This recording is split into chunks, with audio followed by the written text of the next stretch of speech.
Picture this. It is 1954, and the American highway is about to meet its most ambitious vehicle yet. Not a car, not a truck, but a bus so revolutionary, so audaciously designed, that it would become both an icon of the American dream and one of the automotive industry's most spectacular failures. This is the story of the GMC Scenicruiser, a machine that promised luxury travel for the masses but delivered mechanical nightmares for everyone involved. A bus so problematic it would destroy a decades-long business relationship, bankrupt competitors trying to copy it, and ultimately force Greyhound to build its own buses just to survive. But before we get into how this dream machine became a nightmare, hit subscribe. You do not want to miss the amazing automotive stories we bring your way. Here is the twist. Despite being an engineering disaster, this failed experiment became more famous than any successful bus in American history. To understand why the Scenicruiser was built, we need to rewind to the late 1940s. World War II had just ended, and America was booming. Soldiers were coming home, the interstate highway system was being planned, and Americans were more mobile than ever before. But there was a problem. If you wanted to travel long distances without a car, you had two options, trains or buses. By the late 1940s, trains were expensive and inflexible. Buses, on the other hand, were cheap and went everywhere, but they were not exactly glamorous. Most highway coaches were essentially metal tubes on wheels, cramped, uncomfortable, and about as exciting as watching paint dry. Greyhound Lines, the dominant bus company in America, knew this. They also knew that if they could make bus travel desirable, even exciting, they could capture a massive share of the American travel market. Enter Raymond Loewy, one of the most celebrated industrial designers of the 20th century. This was the man who designed everything from the Coca-Cola bottle to the Lucky Strike cigarette package to the Studebaker Avanti. His philosophy? Make everyday objects beautiful, make them modern. In the late 1930s, Greyhound approached Loewy with an unusual challenge. Design a bus that people would actually want to ride. Not just tolerate, not just endure, but actually desire. Loewy's answer was radical. Instead of a conventional single-level bus, he proposed a split-level design, something that had been experimented with in Europe and in Spain with the Pegaso Z403, but never attempted in America on this scale. The concept was brilliant in its simplicity. Think of those scenic dome cars on luxury trains. Now imagine that on a bus, on every highway in America. But dreams do not drive themselves. Loewy built two prototypes for Greyhound, the GX1 and the GX2. The GX1 was the more radical design, a true double-decker with the driver seated on the upper level. It looked incredible. It felt futuristic. It was also completely impractical. The bus was so tall it could not fit into most of Greyhound's existing maintenance garages. And where exactly were you supposed to store luggage for 50 passengers? The GX2 solved these problems with the split-level concept. Driver and entrance on the lower level with 10 seats plus a restroom. 33 more seats on the raised upper level. And underneath that upper deck, a massive baggage compartment that could actually hold what 50 passengers needed for their trips. But there was another problem.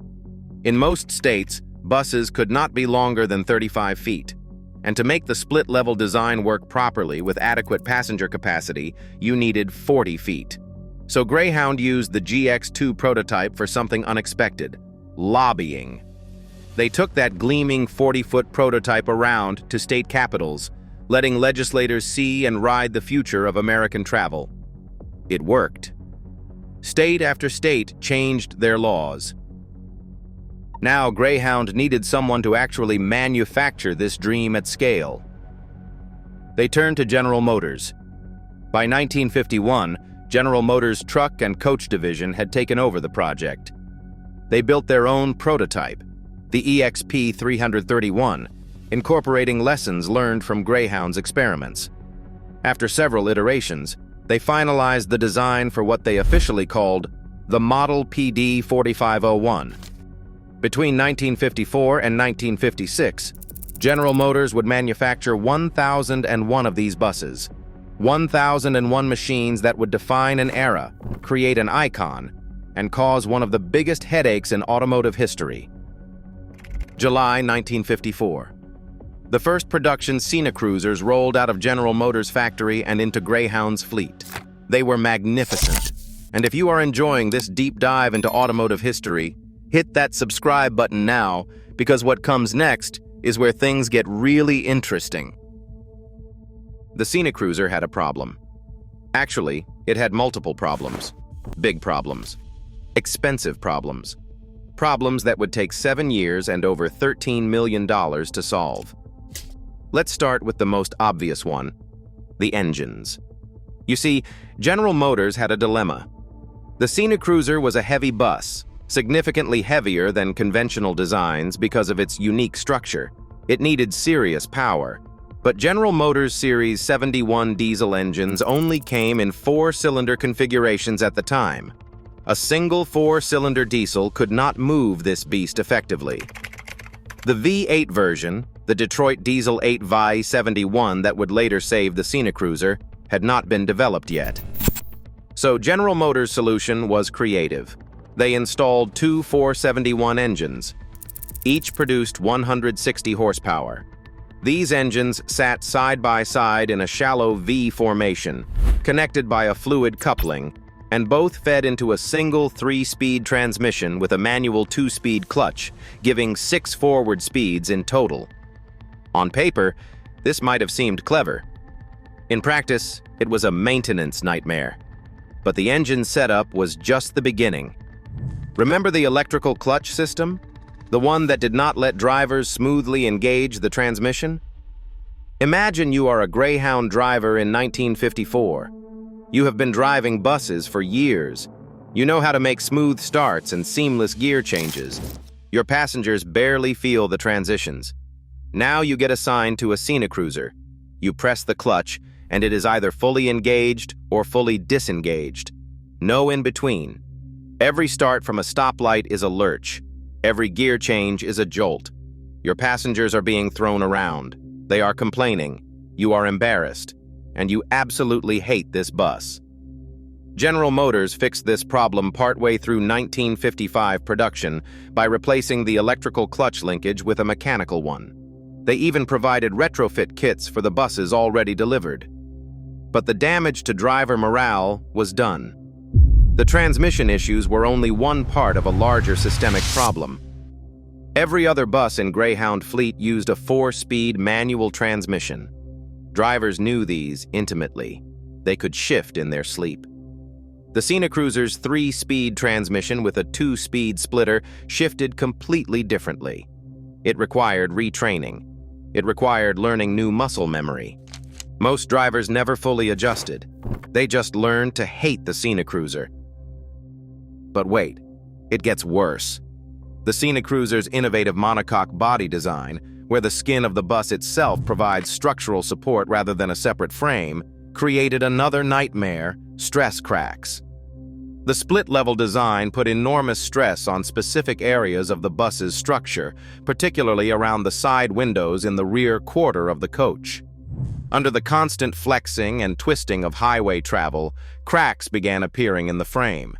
These were not minor cosmetic issues. These were structural failures that could compromise the entire vehicle. One Greyhound historian would later write about the maintenance situation, and I am paraphrasing here. It was a constant headache. Some compared the complicated systems to a Rube Goldberg machine. The technology was too new and unproven. Diagnostic tools were inadequate. Mechanic training was less than optimal. Parts support was insufficient. And perhaps most damaging, there were incidents of intentional abuse of these coaches by disgusted drivers and mechanics. Greyhound tried to make it work. They really did. They invested in additional training. They worked with General Motors to improve parts supply. They developed new diagnostic procedures, but they could not hide the truth from the traveling public. Scenicruisers broke down. A lot. If you are still watching this deep dive into one of automotive history's most fascinating failures, thank you. And if you have not subscribed yet, now is the perfect time. We have more stories like this coming. Hit that subscribe button and the notification bell so you do not miss what is coming next.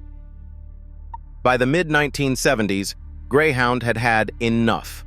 Around 200 Scenicruisers were still in service when the company finally withdrew them from the fleet around 1975. In 1958, the Greyhound Corporation acquired a controlling interest in Motor Coach Industries, MCI, a Canadian bus manufacturer. By 1961, they owned it outright.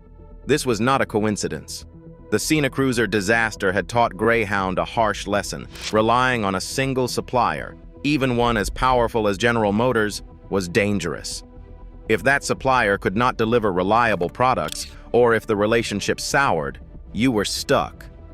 By owning their own bus manufacturer, Greyhound controlled their own destiny. They could design buses specifically for their needs. They could ensure quality. They could maintain supply. By 1968, Greyhound had stopped buying buses from General Motors entirely.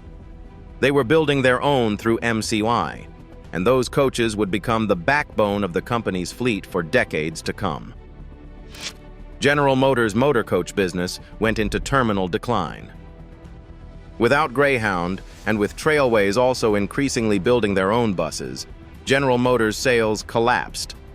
The company that once dominated the American bus market found itself increasingly irrelevant, all because of one ambitious, flawed, complicated bus. The GMC Scenicruiser stands as one of the most fascinating contradictions in automotive history. It was simultaneously one of the most ambitious bus designs ever attempted and one of the most problematic. It became an American icon while nearly destroying the companies that built and operated it. It failed by almost every practical measure while succeeding spectacularly in the court of public opinion. The lessons it taught shaped the American bus industry for the next 50 years. It proved that innovation without adequate engineering validation leads to disaster. It demonstrated that even the largest corporations can make fundamental mistakes. It showed that cultural impact and practical success are often completely separate things. If you've made it this far in this deep dive, thank you so much for watching. Subscribe now so you never miss these fascinating tales of innovation, ambition, and sometimes spectacular failure. And hit that like button if you enjoyed this journey into the Scenicruiser story.